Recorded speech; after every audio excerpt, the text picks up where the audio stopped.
জানিয়ে দিব হাতে থাকা সর্বশেষ আপডেট বাংলা সংবাদ। প্রথমেই সংবাদ শিরোনাম।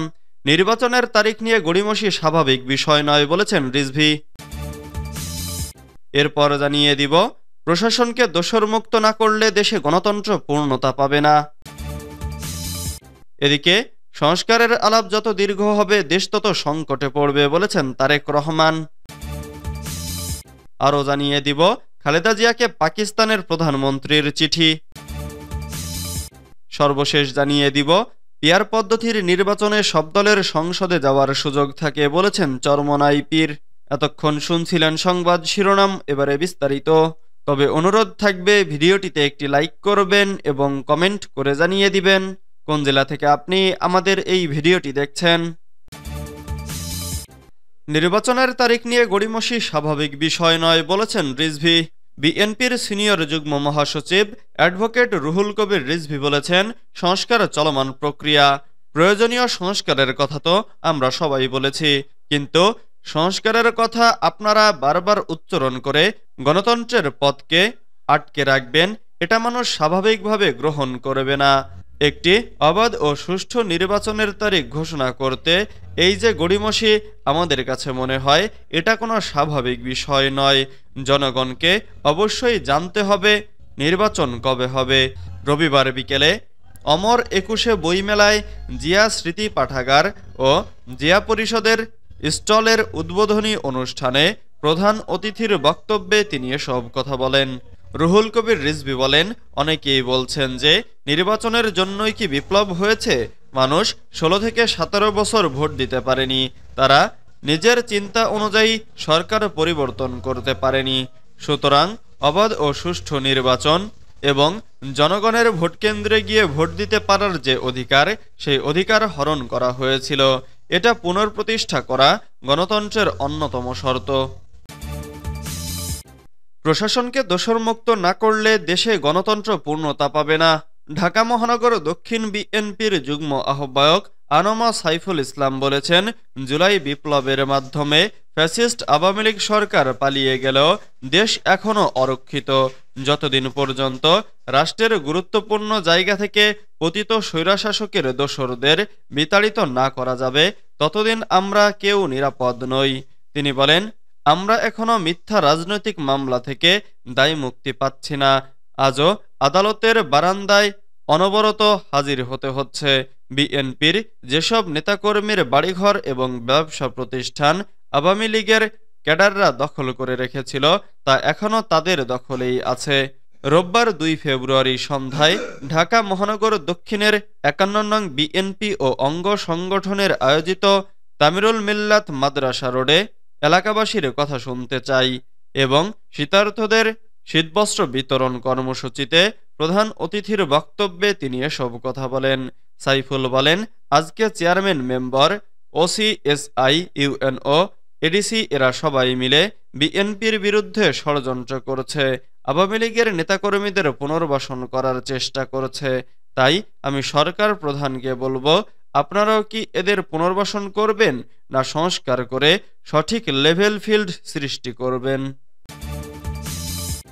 সংস্কারের আলাপ যতদিন দীর্ঘ হবে দেশ তত সংকটে পড়বে বলেছেন তারেক রহমান। সংস্কার প্রস্তাবের আলাপ আলোচনা যত বেশি দীর্ঘায়িত হবে দেশ ততই সংকটে পড়বে বলে শঙ্কা প্রকাশ করেছেন বিএনপির ভারপ্রাপ্ত চেয়ারম্যান তারেক রহমান। রোববার 2 ফেব্রুয়ারি বিকেলে ঢাকা মহানগর দক্ষিণ বিএনপি আয়োজিত এক কর্মশালায় দেশের বর্তমান অবস্থা তুলে ধরে তিনি এ শঙ্কার কথা প্রকাশ করেন। তিনি বলেন, যদি নির্বাচন প্রক্রিয়া দেরি হয়, যদি সংস্কার করে আমরা সংস্কারের আলোচনা দীর্ঘ থেকে দীর্ঘতর করতে থাকি, তাহলে যে স্বৈরাচারকে বাংলাদেশের সব মানুষ দলমত নির্বিশেষে, শ্রেণী পেশা নির্বিশেষে একত্রিত হয়ে এদেশ থেকে বিতাড়িত করে দিয়েছে, সেই স্বৈরাচার সুযোগ পেয়ে যাবে আবার দেশের মানুষের কাঁধে চেপে বসার। তিনি আরো বলেন, কাজেই যেসব বিজ্ঞ ব্যক্তি, সম্মানিত ব্যক্তিরা যারা সংস্কারের কথা বলছেন, আপনাদের সবার কাছে রাজনৈতিক দলের অবস্থান থেকে আহ্বান জানিয়ে বলতে চাই, সংস্কার বক্তব্য রেখে এই আলাপ দয়া করে দীর্ঘায়িত করবেন না।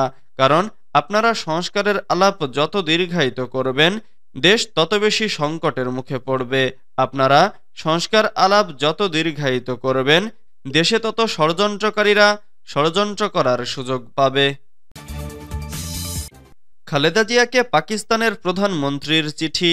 বিএনপি চেয়ারপারসন খালেদা জিয়াকে শুভেচ্ছা জানিয়ে চিঠি দিয়েছেন পাকিস্তানের প্রধানমন্ত্রী শেহবাজ শরীফ। চিঠিতে খালেদা জিয়ার সুস্থতা কামনা করেছেন তিনি। রোববার ২ ফেব্রুয়ারি গণমাধ্যমকে এ তথ্য জানান বিএনপির মিডিয়া সেলের সদস্য সাইরুল কবির খান। এদিন বিকেলে পাকিস্তান দূতাবাস থেকে বিএনপি চেয়ারপারসনের কার্যালয়ে চিঠিটি পাঠানো হয়েছে বলে জানান সাইরুল কবির।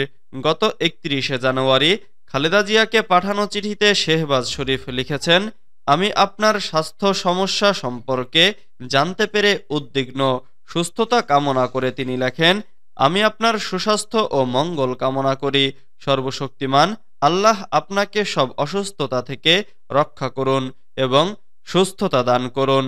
খালেদা জিয়ার রাজনৈতিক ও বর্ণাঢ্য জীবন উল্লেখ করে পাকিস্তানের প্রধানমন্ত্রী বলেন, আপনি দেশের রাজনৈতিক দৃশ্যে একটি বিশাল ব্যক্তিত্ব। জনসেবার প্রতি আপনার অবিচল প্রতিশ্রুতি অনেকের জন্য অনুপ্রেরণা হয়ে আছে। চিঠিতে পাকিস্তান বিএনপির চেয়ারপারসন তার পরিবার ও দলের সমর্থকদের সঙ্গে আছে বলেও আশ্বস্ত করেন শেহবাজ শরীফ। পিআর পদ্ধতিতে নির্বাচনে সব দলের সংসদে যাওয়ার সুযোগ থাকে বলেছেন চরমোনাই পীর।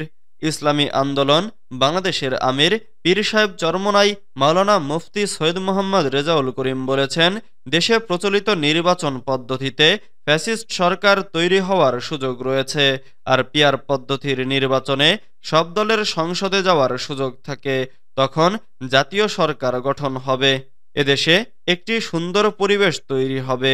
এজন্য ইসলামী আন্দোলন বাংলাদেশ পিআর পদ্ধতিতে নির্বাচনের দাবি জানাচ্ছে। রবিবার ২ ফেব্রুয়ারি ভোলার বাংলাদেশ স্কুল মাঠে ইসলামী আন্দোলনের ভোলা জেলা শাখার দ্বিবার্ষিক সম্মেলন শেষে সাংবাদিকদের প্রশ্নের জবাবে তিনি কথা বলেন।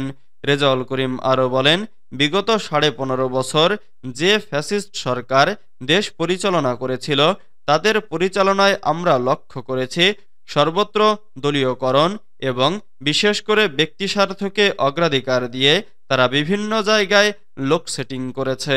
সেই জায়গাগুলো যতক্ষণ পর্যন্ত স্বচ্ছ না হবে ততক্ষণ পর্যন্ত দেশে সুন্দর একটা নির্বাচনের পরিবেশ তৈরি হওয়ার প্রশ্নই আসে না। এজন্য আমরা বলেছি, যেগুলো গুরুত্বপূর্ণ সংস্কারের প্রয়োজন রয়েছে সেগুলো করেই জাতীয় নির্বাচনের পরিবেশ তৈরি করা হোক। তিনি আরও বলেন, গত ৫৩ বছর দেশের নির্বাচনের যে পদ্ধতিটা ছিল, এই পদ্ধতিতে যদি আবারও নির্বাচন হয় তো সেখানে দেশের ভিতর সুন্দর কোনো পরিবেশ তৈরি হওয়ার মতো আমরা নতুন কিছু দেখছি না। কারণ এই পদ্ধতিতে যারা ক্ষমতায় যায় তারা একক ক্ষমতায় যায়, একক ক্ষমতায় যাওয়ার পরে তারা ফ্যাসিস্ট হয়। তখন তারা জুলুম নীতি বাস্তবায়নের মাধ্যমে বাংলাদেশের জনগণকে কষ্ট দেয় এবং দেশের কল্যাণের চেয়ে বিদেশিদের কল্যাণে অগ্রাধিকার দিয়ে থাকে। এজন্য আমরা বলছি পিআর সিস্টেমের নির্বাচনের কথা, যা ৯১টা দেশে প্রচলিত আছে। আর পিআর সিস্টেমের নির্বাচনে প্রতিটা ভোটের মূল্যায়ন হবে, সেখানে সব দলই সংসদে যাওয়ার মতো পরিবেশ থাকবে। তখন একটা জাতীয় সরকার তৈরি হবে।